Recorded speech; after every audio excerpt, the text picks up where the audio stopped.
As the dog days of summer and the bountiful harvest we received fade into memories, gardeners in the north face a daunting task.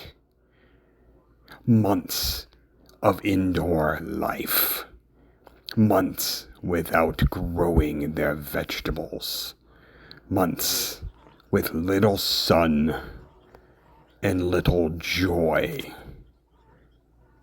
What are they to do? As the temperature drops and the days get shorter, even the most optimistic gardeners can get bored, depressed, and hopeless. Whatever will they do? But wait! There is a way. There is an option. There are ways to grow even in these cold temperatures.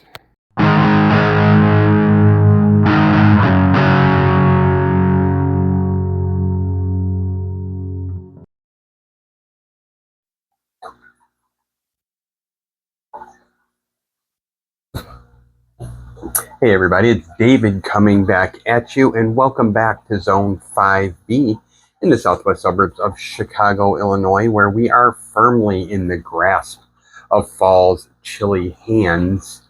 And for us in the more northern zones, winter and fall can be kind of a depressing time. We sit daydreaming about the months past where our garden was in full bloom and the bountiful harvest that we've got.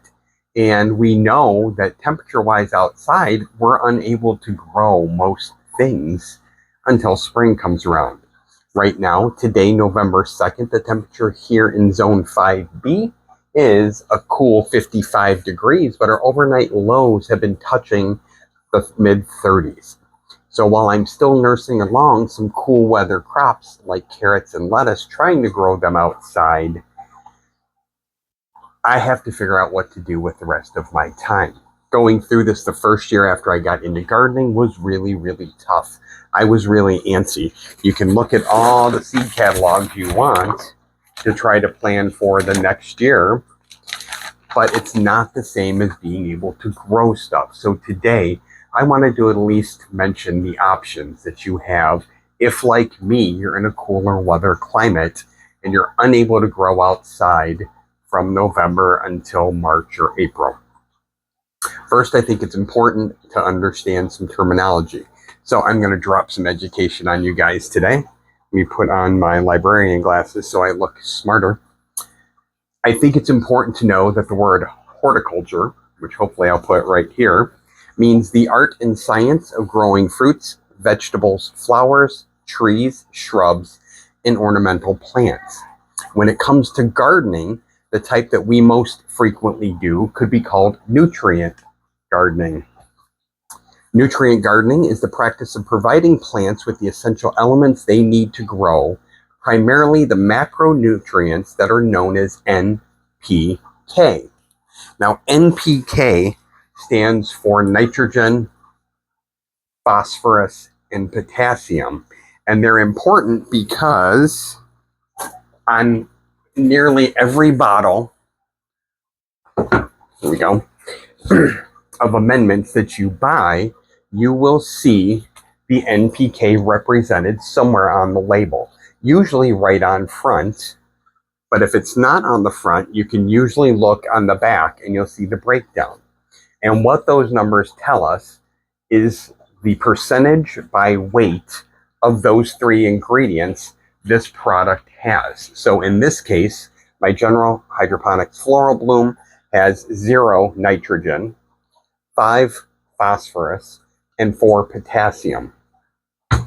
As you get into gardening, it is important to know what each of those does. For example, the N, nitrogen, is really good for leafy green growth, for your lettuces, for your brassicas, where you want lush green growth. Nitrogen is huge. But for my flowering plants, like my cucumber here, it's not as important later on in the process. It is important to get it to grow, but if you use too much nitrogen for flowering items, flowering plants later in life, you'll have nice green growth and you might not get the flower and the fruit production that you need. So nutrient gardening is what we're all about. Providing those macronutrients and a couple of minor micronutrients that you'll hear about, like calcium and magnesium. But the main three, the big three we're going to worry about are nitrogen, phosphorus, and potassium. Under this cloud, under this umbrella of nutrient gardening, there are a lot of different types. We all are familiar with growing in the ground, growing in the soil, whether it's your native backyard soil or potting soil. We usually do supplement with some kind of fertilizer or nutrients, whether it's something like the Blooms or my master blend that I'm trying out or Miracle Grow. The idea is to help provide the nutrients those plants need. You can certainly grow in soil inside, and I showed you guys in my last video, and I'll show you again here in a minute. I am growing 2 tomato plants in my growing room here in soil. That is just the standard way of growing. And when you're growing inside in soil, it's important to remember that those plants still need exactly the same things they needed when they were outside. They need some form of temperature control depending on what you're growing. Tomatoes are a more tropical plant. They like warmer temperatures. So you may have to provide heat depending on where you're growing. They also need those nutrients, and those can come in the form of either water solubles that you would mix with water and then pour onto the plants. It's more readily available, or a dry, slower release fertilizer like a Miracle Grow that you're going to mix in the soil, and the microbes in the soil will break down and provide the nutrients for your plants. It's also important to remember that the one thing you're most likely not going to have inside is an easy method of pollination on the plants that you grow. So you can look at plants that are parthenocarpic, which don't need pollination, or ones that require more subtle methods of pollination, like running a fan. And if you listened on my last video, you might have heard my oscillating fan blowing in the background. That fan can provide a lot of help with the pollination of my tomatoes. And when I was growing peppers in here, the same thing. Other ways that you can help pollinate, especially a plant that would have the perfect flowers like tomatoes or peppers, would include touching the flower, the open flower of that plant with an electric or sonic toothbrush. That'll help vibrate the flower to get it pollinated, or even using a Q-tip or a makeup brush on the open flowers to help pollinate. With cucumbers and zucchinis, there are male and female flowers. The female flowers would have the little fruit on the end of it, and the males would just be the flowers. You would want to take the pollen from the male flowers and put it inside the open female flowers. And the last thing that we have to provide for our plants is water, moisture. And this opens up the door for other methods of growing if you know what you're doing and if you're willing to put a little time or material into growing them. The methods that I want to mention today, and some of these I don't know a ton about, so I'm not going to speak on them deeply, but there are a lot of good resources on YouTube. But the ones I want to mention, you've already heard me mention in previous videos, hydroponics, which would be growing plants with their roots in a nutrient-rich water solution instead of soil. There's aquaponics, which is a symbiotic system that uses fish waste to provide nutrients for plants, which in turn filter the water for the fish. And I'll show you an example of what I have as far as aquaponics here in a few minutes. There's also aeroponics, which is growing plants in an air or mist environment where roots are suspended and misted with a nutrient solution. And then there's also something called fogponics, which is a type of aeroponic system that uses a fog to deliver nutrients to the roots. I have seen a video on this. The fog ponics and the aeroponics do involve getting the equipment to create the nutrient-rich fog or the nutrient-rich mist. And then there's even a system called anthroponics, and that's a system that uses human waste, such as urine, as a source of plant nutrients. I don't know if I'll ever do a video on that, or I don't know if I'll ever try that one. Probably not. So the one I'm probably most familiar with would be hydroponics. If you're interested in learning a ton about hydroponics, there are a lot of really good resources on YouTube.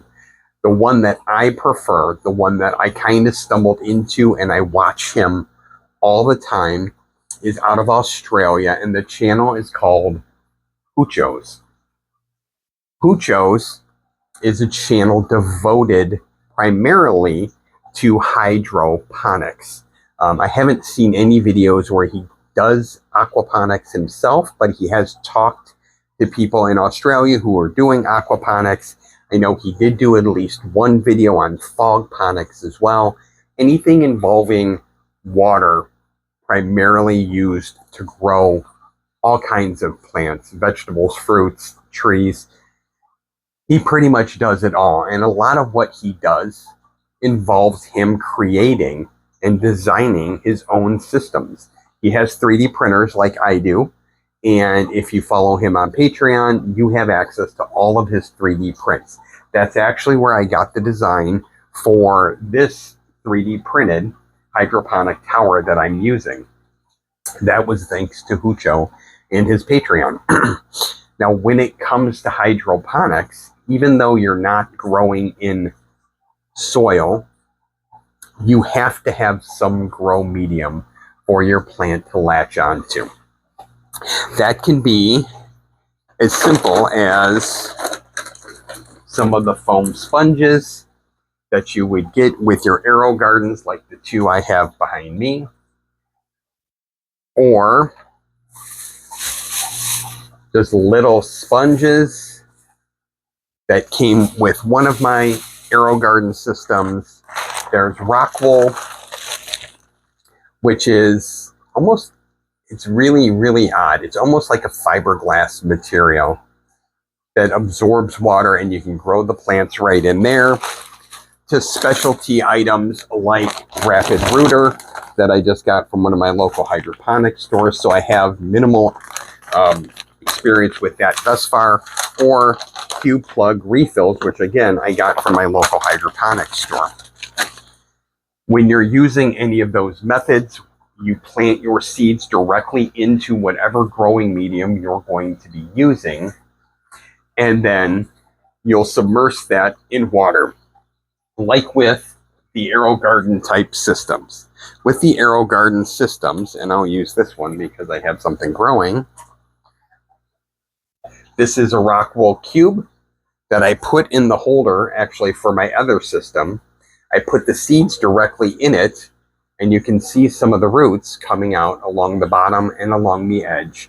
With these cubes, whether it's rock wool or the spongy material or the rapid rooter, the material is very permeable, so the roots just grow right through it and into the water itself. When it comes to bigger systems like the 3D printed system, it's the exact same idea. You have that grow medium that you're usually going to want to put in some kind of holder like this frame, or for the Hoocho designed 3D printer, he actually also designed net cups that you can use. And then inside my 3D system, I'll show you the one that I'm not using yet.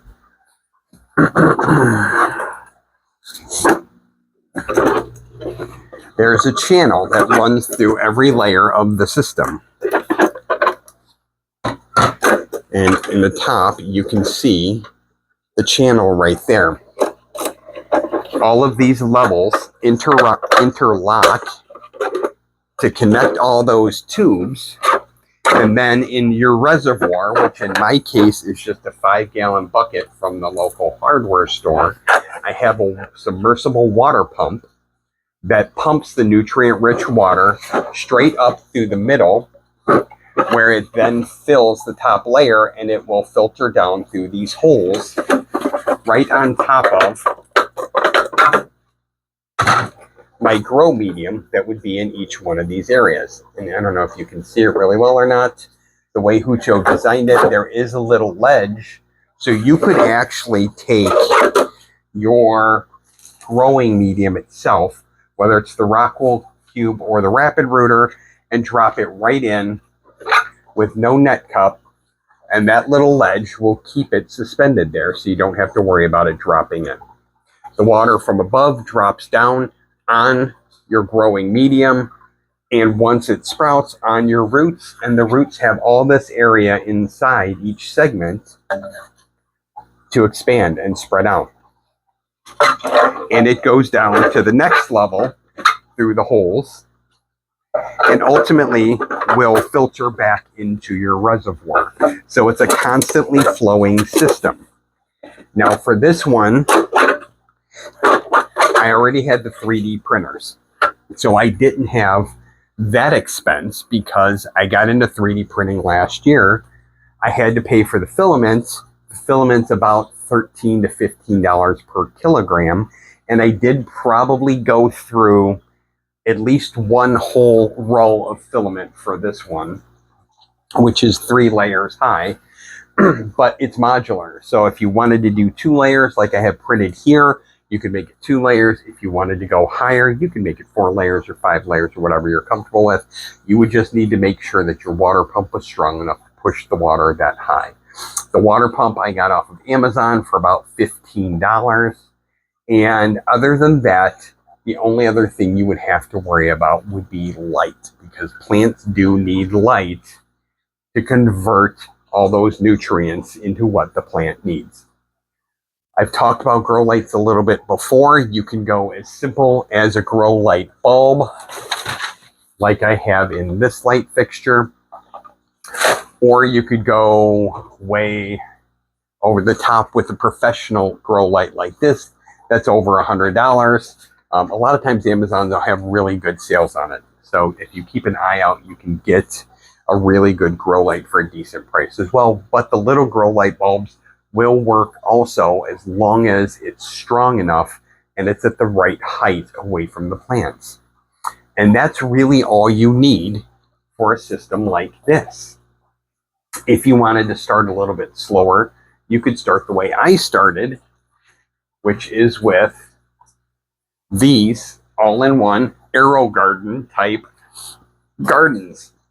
Aero Garden is a brand name, but there are other brands on Amazon that might be a little cheaper in price that function pretty much the same way. And it's a lot like this system, only it's contained in all-in-one. You have the reservoir, which is the entire base. You have your growing spaces, which on mine are 12 growing spaces and 10 growing spaces on my newer one. And then it has a built-in grow light on there. With this grow light, you have the option of changing it slightly. I don't know if you can see. This setting is for vegetative growth, so when it's first starting out, and this is for when it's flowering, and there's a slight change.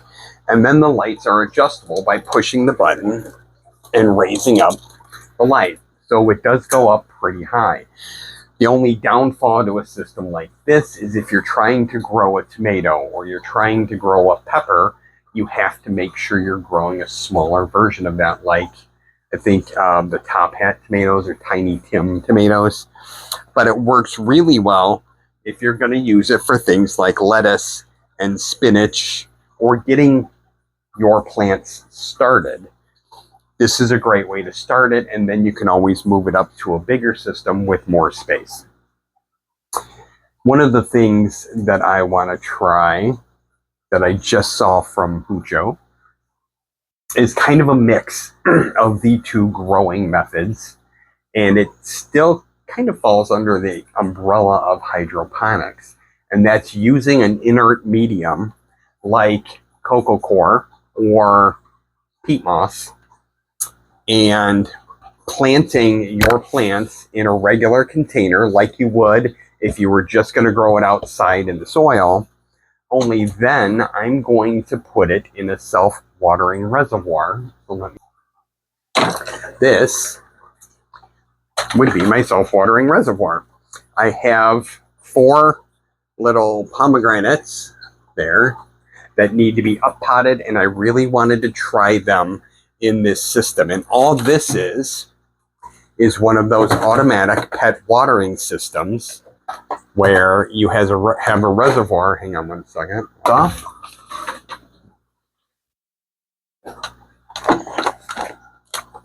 Where you have a reservoir that I spray painted black to keep the light out. This is a 1-gallon jug, and this is a float valve of sorts. So you fill the 1-gallon jug, you put the valve on top, and then when you put it in your system, the water will run out until it's full, and then that float valve raises up to keep the rest of the water in the reservoir. As the water is used by your pet or by your plants, if you're using it the way I do, more water will come out of the reservoir. So this should last a pretty decent time for me. And this is how I'm going to try to grow those pomegranate seedlings that I purchased off of Amazon. The growing medium that I'm going to use is going to involve coco coir, which I am now soaking in a calcium and magnesium amendment liquid to remoisten and hydrate, mixed with some perlite to help with water retention. So I will fill my container with that mix. It's probably going to be, I'm going to shoot for like a 60-40 mix, 60% cocoa, 40% perlite. And then I'm going to fill my pot up with that. You can see I have drainage holes, or in this case, holes that are going to help wick the water from my water tray into my soil to water from below. Most of the gardeners that you see around YouTube really recommend watering from below when you can, because it helps prevent the spread of a lot of diseases that are soil borne. So I am going to try that with 3 of my pomegranates because they messed up my order and I only got 3 of the waterers. And then the other one I am just going to grow naturally and water it supplementally. The thing about hydroponics that almost seems to fly in the face of most things that you hear is when you're gardening in soil, you get warned a lot about overwatering and the fact that a lot of plants don't like to have their feet wet. In hydroponics, their feet are wet all the time. My pump in my hydroponic system here, and you can see my cucumber is to the ceiling already, so it's doing really well. And my bok choy here on the side is looking really impressive too. They're constantly in water. But plants, as long as there's an air barrier between the reservoir or the liquid and the plant itself, can actually grow what are called air roots. And that's kind of the idea behind hydroponics. I'm going to insert a video here-ish that'll show you my aquaponics system, and I will be back in just a second to wrap things up. All right, so one of the ways I just mentioned to grow other than in the ground was aquaponics. And here's what we have here is a simple fish tank, about the same size that you could use for a betta or maybe some tetra. It does have a pump inside there, and the pump is running the water up to this top tray. On top of the tray are these little trays which contain clay balls. The clay balls will hang on to some of the moisture, and it gives your seedlings somewhere to root to. So the way you would work this is you put a fish or a couple of fish in the tank. When their wastes get pushed up through the top tray, it is absorbed by the roots of any plants that you'd have growing there. Right now, I am not currently growing anything in my aquaponics because my fish died and I need to get new fish up here.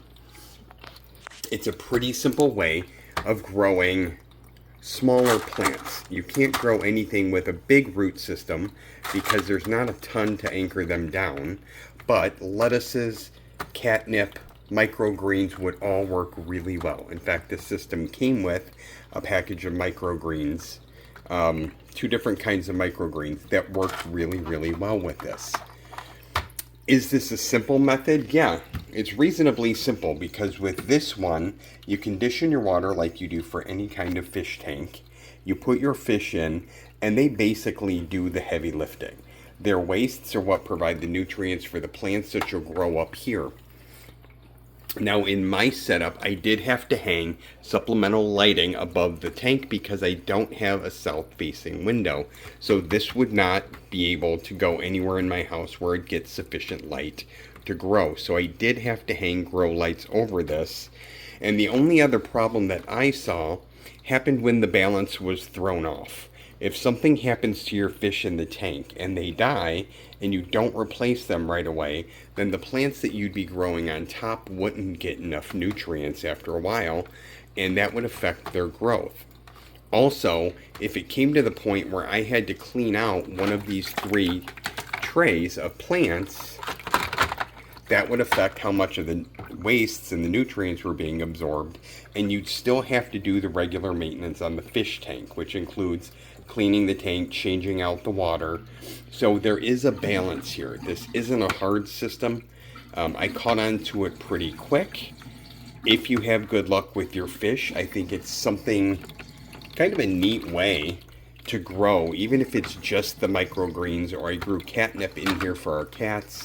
It's a neat way to grow that is pretty simple, especially if you already like fish or you're already familiar with the upkeep of the fish tanks.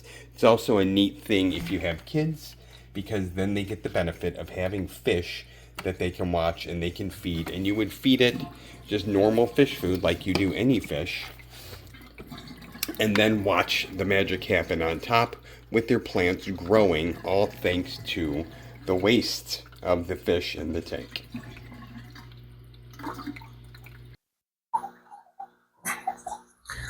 Right, welcome back. I hope you guys liked my aquaponics system.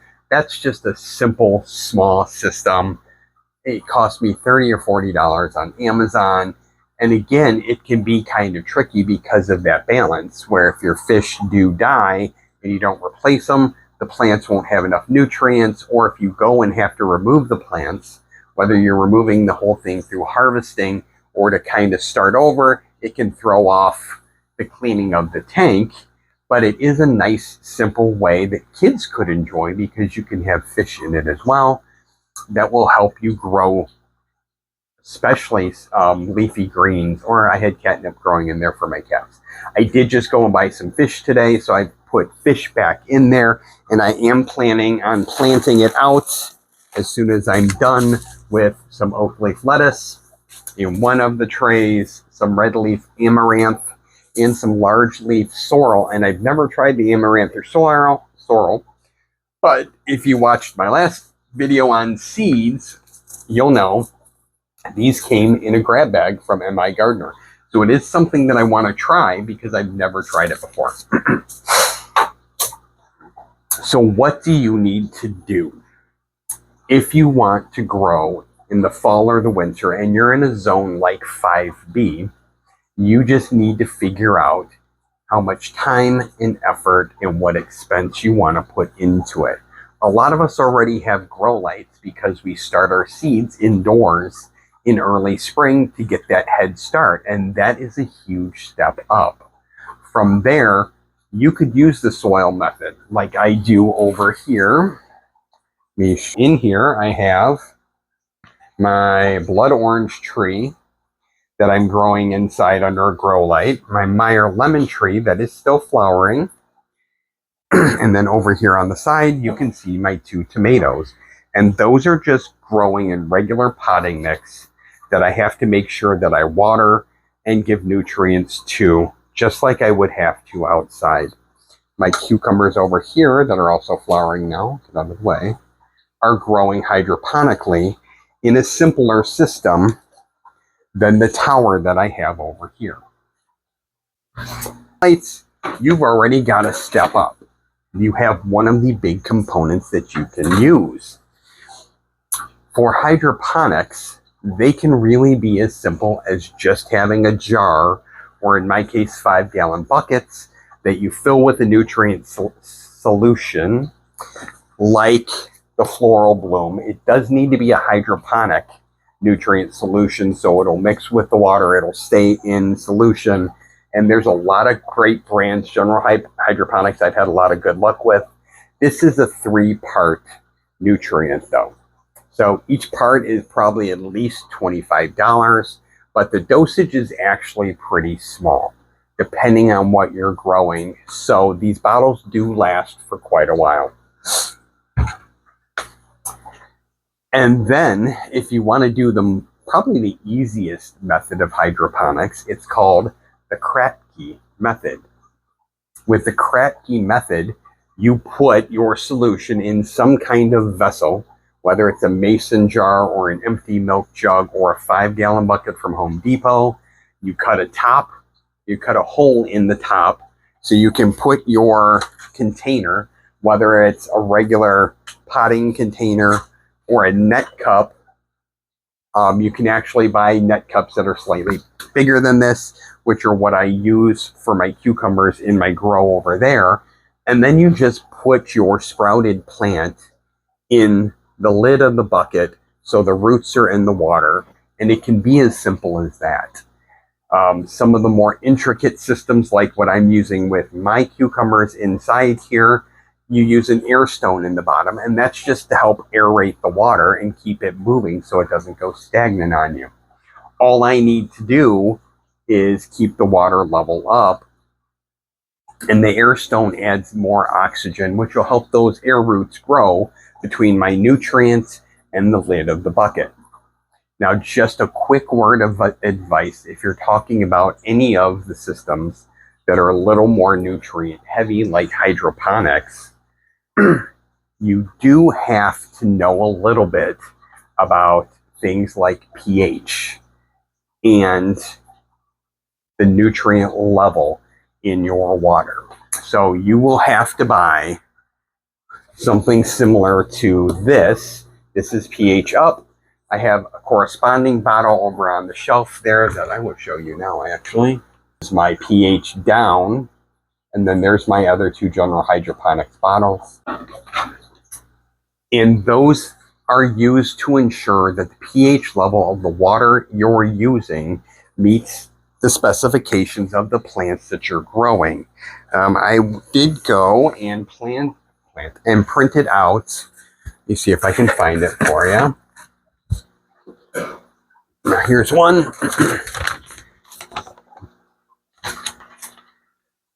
And this is actually the dosing schedule for the General Hydroponics, which I keep handy. So I'm giving the plants the proper dosage every time I do. And here I printed out the chart for growing hydroponically, because most plants have their own preferences. So for example, if you wanted to grow tomatoes hydroponically, according to my chart, tomatoes prefer a pH between 5.5 and 6.5, and then it gives you the level of nutrients that you're going to want to use. So I did need to buy the nutrients, and then I did need to buy 2 meters so I could measure the water. One is a pH meter, and that'll tell you where your pH level is. My tap water here tends to come in a little higher than most plants want to grow in. So I use my pH down to adjust it to that 5.5 to 6.5 range that my chart tells me tomatoes prefer. The other meter is used to measure that dissolved nutrient in the water, the levels, and using the chart, I try to make sure it's where that plant prefers as well. So it is a little bit more involved. Outside, I generally don't worry about the pH a lot with my soil, unless I'm growing something like blueberries that prefers a higher pH. Most other things we grow in the ground, seem like they will grow as long as your pH isn't way out of balance. Now, one quick word here. With the AeroGarden type systems like these, you do get 2 small bottles of nutrients, and this is part A for my Aero type garden. These, from what I've read, should also contain a buffer that helps your pH without you having to measure it and balance it and keep an eye on it. With the bigger systems, like my 3D printed system, the pH level and the nutrient content, I have to keep an eye on. I have to balance. Whenever I'm going to refill my reservoirs, I use my meters to make sure I'm at the right level. And the other thing you have to watch for as your plant uses the nutrients in here is for the level of the reservoir, because that can be thrown off by the plant using nutrients or using the water. So you do have to keep an eye on it. It is a little bit more maintenance in that regard. But again, it's a way for us here in the more cool temperature areas to grow in the winter. So I'm new to a lot of this. There are a lot of really great resources on YouTube that you can follow. If you're interested or you want to know more, check out channels like Hoocho's channel that I mentioned. He's been doing it for 5 years. He's had really great results with all of his systems, and he does offer a really wide range of systems for you to use. Some that can cost you virtually nothing, up to things that you can order from his website off of Amazon that could cost you more money, but it is a more professional system. So for everybody in zones like 5B, don't be disheartened. You can spend the time in the fall and the winter growing things in your house, whether it's in a basement or in a heated garage or a greenhouse where you might be supplementing some heat using a lot of different systems, including regular old dirt like I have with my tomatoes over there. So I hope you found this video informative and instructional. I hope you enjoyed it. And I thank you guys for coming to watch my video again. Please remember to like. It helps my channel. Subscribe so you know when I post my new video, and share for me. Help get the word out, because you may have friends that are interested in gardening that just have never said anything before. So I hope we continue to grow together. Remember, grow a little every day and never stop growing. Get something growing, whether you're doing it in dirt under a grow light or a hydroponic system like a tabletop one, or the aquaponics with the fish tank attached to it, or you want to do some of the more exotic methods that I haven't tried yet, like the aeroponics or the fog ponics. Be sure if you post a video showing your method, you tag me in it so I can continue to learn more. And as always, I thank you guys for joining me here. I hope to see you back again real soon. I'm Come Grown with David A. See you guys later.